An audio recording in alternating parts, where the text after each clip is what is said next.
बीते कुछ दिनों से लगातार लोगों का एक सवाल हम तक आ रहा था और वो सवाल ये था कि महराज मलिक पर ऐसे कौन से आरोप लगाए गए हैं जिसके चलते उन पर पीएसए लगाया गया। तो हमारे पास डोजियर कम डीएम रिपोर्ट उसे कह लीजिए कुल मिलाकर 33 पेज का आया है। उसको हमने पढ़ा और जितना हमें समझ में आया उतना आज हम आपको समझाने की कोशिश करेंगे कि आखिरकार महराज मलिक पर पीएसए लगने की क्या क्या वजह इसमें लिखी गई है। कुल मिलाकर हमने आपके लिए 12 ऐसे पॉइंट्स जो है वो निकाले हैं जिसे सुनकर आप ये समझ जाएंगे कि क्या वाकई में महराज मलिक पर पीएसए लगना चाहिए था या फिर नहीं। ये आप तक है, आप तय कीजिए। तो पहला पॉइंट जो इस डोजियर कम डीएम रिपोर्ट में है उसमें यह लिखा गया है कि ये जो डोजियर है ये रीसबमिटेड है, यानी कि आसान भाषा में कहूं तो इससे पहले भी जो है महराज मलिक पर पीएसए लगना चाहिए ये डोजियर बनकर आया था, लेकिन शायद डिस्ट्रिक्ट एडमिनिस्ट्रेशन को उस समय यह नहीं लगा कि महराज मलिक पर पीएसए लगाना चाहिए। दोबारा जब से ये डोजियर डीसी डोडा के पास आया तो उन्होंने महराज मलिक पर पीएसए लगाया। दूसरा जो बिंदु है उसमें यह लिखा गया है कि महराज मलिक जो है वो पुलिस स्टेशन गुदों में हिस्ट्री शीटर है और बार बार जो है हैबिचुअल ऑफेंडर करते हैं। अब आपको हैबिचुअल ऑफेंडर की मैं थोड़ी सी परिभाषा समझा देता हूं। हैबिचुअल ऑफेंडर उसे कहा जाता है कि जो शख्स बार बार क्रिमिनल एक्टिविटीज करता रहता है या फिर क्रिमिनल केसेस में इन्वॉल्व होता है, लॉ एंड ऑर्डर को मेंटेन नहीं करता है, फॉलो नहीं करता है, बार बार उसकी अवहेलना करता है। यह बिंदु भी इसमें लिखा गया है। उसके बाद जो तीसरा बिंदु है उसमें यह लिखा गया है कि महराज मलिक जो है वो बहुत सारे क्रिमिनल केसेस में इन्वॉल्व है और जिसकी अलग अलग पुलिस स्टेशंस में जो है वो एफआईआर रजिस्टर्ड है।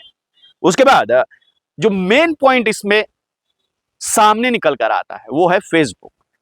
इस पे लिखा हुआ है कि लगभग 2 लाख से ऊपर महराज मलिक के फेसबुक पर फॉलोअर्स है और महराज मलिक जो है इस अपने फेसबुक पेज पर लाइव आते हैं, लोगों को गुमराह करते हैं, फॉल्स इंफॉर्मेशन देते हैं, प्रोवोक करते हैं और साथ ही साथ यह भी इस पर लिखा है कि जो शख्स उनके खिलाफ आवाज उठाता है, महराज मलिक जो कहते हैं इलीगली कहते हैं और उस इलीगल कहने पर अगर कोई शख्स खड़ा होता है तो उसे डराते धमकाते भी हैं।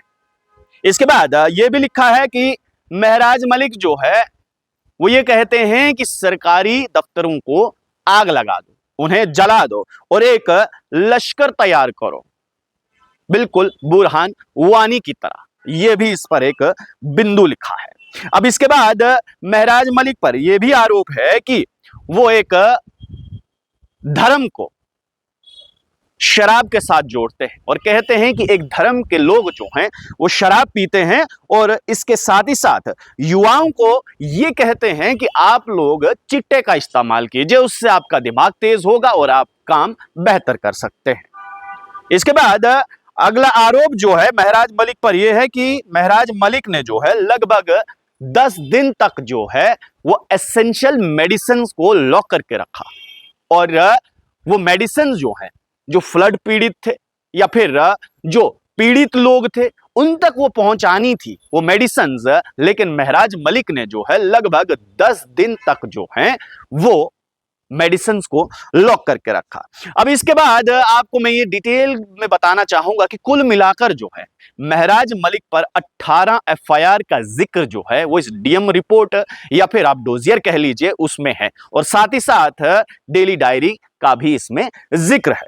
तो पहली एफआईआर का अगर मैं आप कुछ एफआईआर के डिटेल्स आपको बता दूं उसके बाद कुल मिलाकर 18 एफआईआर है। एक हेडमास्टर साहिब हैं जिन्होंने महराज मलिक पर जो है वो एफआईआर किया है और वो एफआईआर जो है पुलिस स्टेशन गुंदो में है।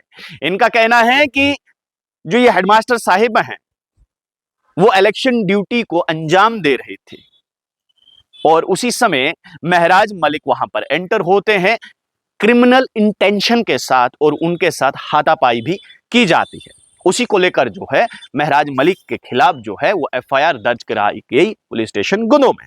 इसके बाद महराज मलिक पर जो एफआईआर का जिक्र है वो ये है कि महराज मलिक ने जो है गुंदो से ठाठरी जो रोड है उसे ब्लॉक किया, और उसे ब्लॉक करने के बाद अनपार्लियामेंट्री लैंग्वेज का इस्तेमाल किया, लोगों को प्रोवोक किया ताकि आप पब्लिक प्रॉपर्टी को जो है वो नुकसान पहुंचा दें।